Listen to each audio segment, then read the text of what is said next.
Hello and welcome to Transport Fever 2, a game in which you build a transport network for goods and passengers.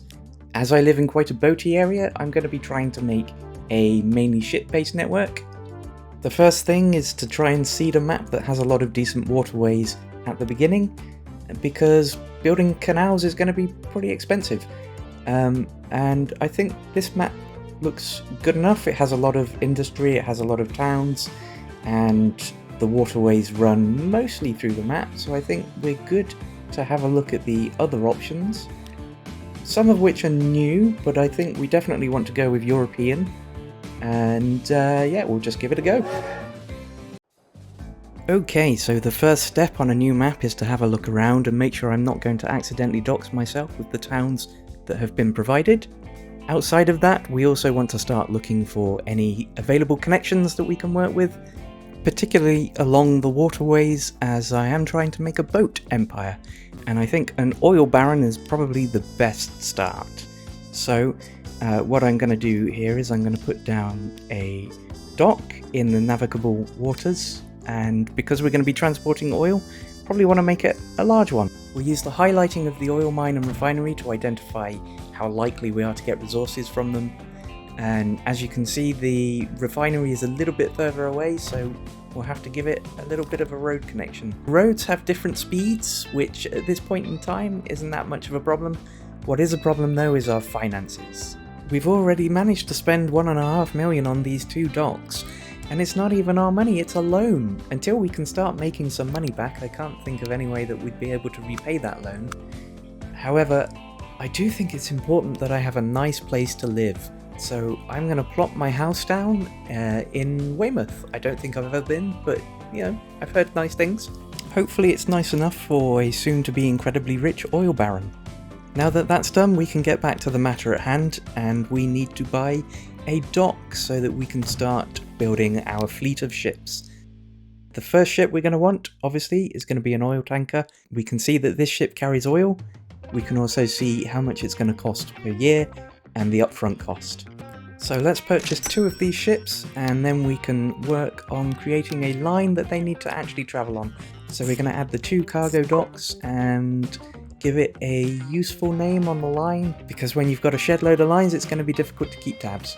Now that that's done, we can watch the maiden voyage of our first vessel, which ship 1 is not a particularly good name, so as I don't have a horde of subscribers to pull names from, I'm just going to call it Slick Rick. And for ship number 2, another oily based pun, which leaves me thinking if I'm doing this for every ship I might run out of puns very quickly. Now this route can look after itself for a while, so it's time for us to see if we can find another boaty connection. And as it happens, it seems like we can carry on building our vast oil empire by connecting this side of the river to the other side of the river. So I'll just plop down the docks on either side, and then as you can see we're a bit far away, so I need to establish a road connection, and this one is not going to be close enough for us to actually get to without creating a vehicle link. So the first thing we're going to do is we're going to build a truck stop. We're also going to want to give the refinery a place to drop off the actual oil, and as we know there's going to be a lot of oil coming across, we should probably make the truck stop the biggest possible straight away. Unfortunately, we can't build any new vehicles on our new lines just yet because we are broker than Elon Musk buying Twitter during a market crash. So we're going to have to compound that situation by taking out more loan. Cash in hand, we can now purchase 2 more ships and a fleet of hideously inefficient, crappy carriages. Now that that's done, I can try and think of some new pun names for my oil tankers, starting with Mrs. Doyle from Father Ted, and then Vin Diesel. At this point it's basically just a waiting game where we have to keep tabs on our lines and make sure that they're profitable, and check if we need to buy any new ships because the docks are overflowing with supplies. Having added Soil Goodman to the roster of ships, I realised that this little rat run of carriages is not the most efficient shape it could be in, so I built a little junction to shortcut into the truck stop, enabling the incredibly slow moving, 4 cargo carrying, terrible carriages to get a little bit of a leg up on their journey. Being someone who seeks out efficiency wherever I can, I spot that this corner that the ships are taking is not the best, So I decide that my oil company is more important than the environment, and I remove this bit of land. With the corner cut, I'm able to give Olivia a baby brother. Now we can start taking stock of our profit and seeing that we're able to begin repaying that loan. At some point, if we continue to be completely dependent on oil, there'll be a massive environmental collapse. So I start setting up a route for the Ironworks, which, the same as the oil, means plopping down some docks, setting up some lines, and then building some boats. I'm not particularly sure what some of these differences actually amount to within the game, but on the face of it, it looks like this boat is the best of the two. So I think it's time to purchase a few of these, give them appropriate names for ships that are carrying iron ore, and once they start feeding the steel mill with their materials, we can have a look at adding some coal ships so that the steel mill can actually be productive. One particular blessing of being able to add some more resources to my empire is it's easier to think of some pun names for the ships.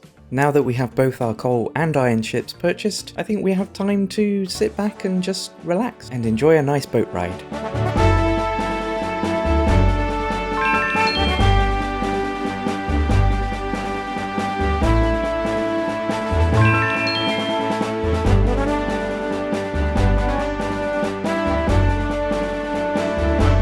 Once my boat ride was over, it became abundantly apparent that I'd actually managed to completely cock this lineup, because the boats are too slow, the ports are too far apart, and they're just not delivering enough. So I made some quick adjustments to that setup by bulldozing those docks and moving the ships that were on them to the other iron and coal lines.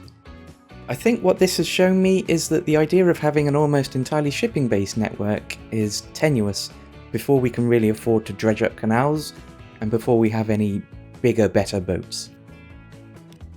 After letting things run for a while, even though our finances didn't look that great on the surface, we were pulling in enough profit to chip away at that hefty loan, and we'd also managed to achieve a reasonable valuation and company score.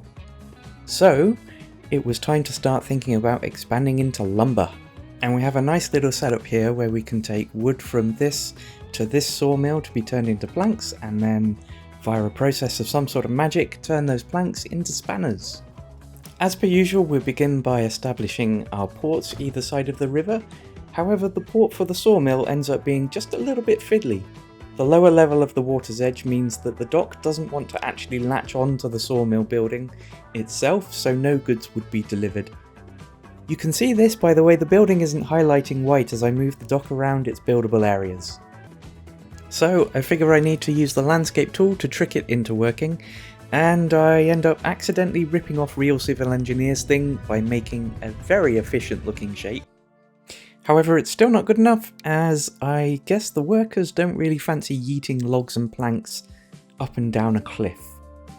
To avoid being accused of stealing RCE's recurring bit, we're going to instead flatten this land back to where it was, and then build a little slip road along the side of the sawmill down to the waterfront level, so that when we build the dock it will be considered attached to the sawmill itself, as you can see with the white highlight. With the two docks in place and a road connection to the lumberyard, we can build our first ship. Of course, appropriately named after its captain, Woody Harrelson. Now, because we haven't unlocked decent road vehicles yet, we're a little shafted, but it's not too hard to fix at this point though. In order for Woody to get wood, we need an army of horses to first get wood and then carry it along the road. So it might be overkill, but this many carriages should be enough for now. At this point, Woody should be ferrying both wood and planks across the river, so we can sit back and let it play out for a while, and I guess that's a good point to end this episode. Episode is in loose quotes, because this took a long time to edit, but it was fun. So maybe drop a like if you want to see a continuation of my water-based empire. Cheerio!